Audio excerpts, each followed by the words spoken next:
In this video, we're going to be checking out Joe Barnes' Canyon Spectrals.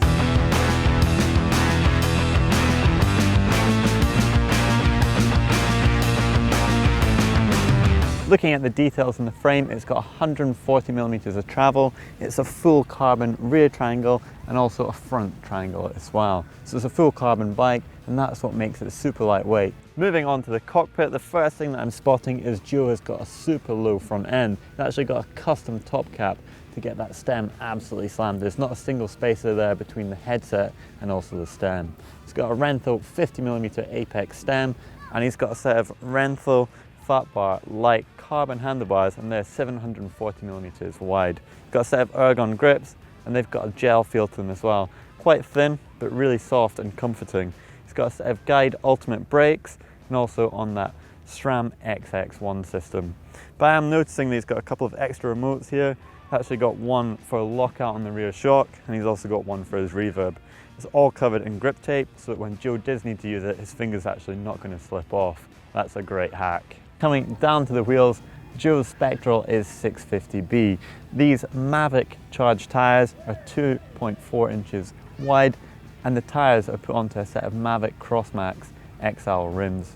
Joe's got a set of 180mm rotors, front and rear, and that complements those SRAM Guide Ultimate brakes. Joe's suspension, like the rest of the bike, is all built to be super lightweight. The front fork is a Pike, it's got 160mm of travel, and it's got lockout, which is optional. It's also got low speed compression, and that's controlled via rebound, and also an air cartridge. The rear shock, which gives Joe's Spectral 140mm of travel, is a Monarch XX, and that's a deep-on air shock. It's also controlled by a remote lockout, which is hydraulic, and that gives Joe the best possible power transfer. Joe's running that Rockshox suspension and he's a SRAM rider, so that drivetrain is also SRAM. The first thing I'm going to go through is the Sram XX1 derailleur, and then he's got a cassette from SRAM, that's XX1 as well, and that is really lightweight. Some really cool machining technology gone into that one, and it's a 10 tooth all the way up to 42 tooth, and he's also got a 34 tooth chainring and SRAM XX1 cranks, and they're 170mm in length. The drivetrain is finished off with a set of Crank Brothers Candy pedals and they've got a titanium axle to keep everything super lightweight.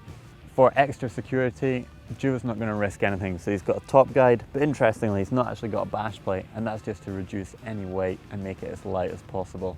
There's a couple of pro tweaks here. He's obviously got his name on the frame, but also all the Canyon factory riders, they've all got different coloured grips. Joe's on the green one and he's also got a bit underneath his seat as well just to mark his bike.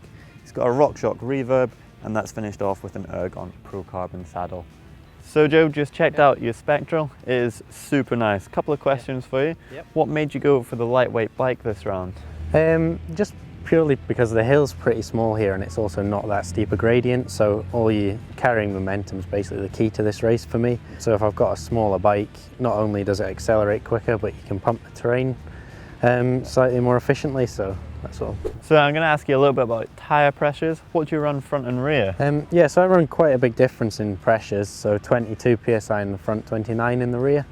And that's sort of my limit on both before they start squirming in corners and rolling, so that's a good set for me. Have you done a bit of testing to find those numbers? Yeah, pretty much. I just go as low as possible and then you start to find the limit of how your tyres hold their shape in the corner. And then just up 1 psi and leave it there. And then the last one, just going to ask you a little bit about your suspension setup.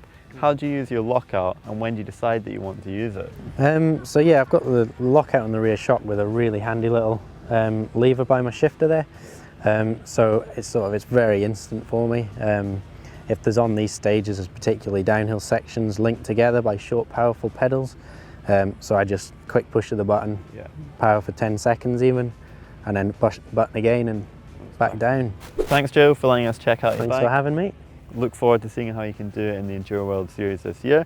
For more great videos on GMBN, why don't you click just up there for a pro bike playlist. And if you want to find out more about the sport of Enduro, click down here. And as ever, if you haven't already, click right in the middle to subscribe. You get a great video every day of the week. And if you like Joe's bike, then what we're going to do, thumb up like. Thumbs up.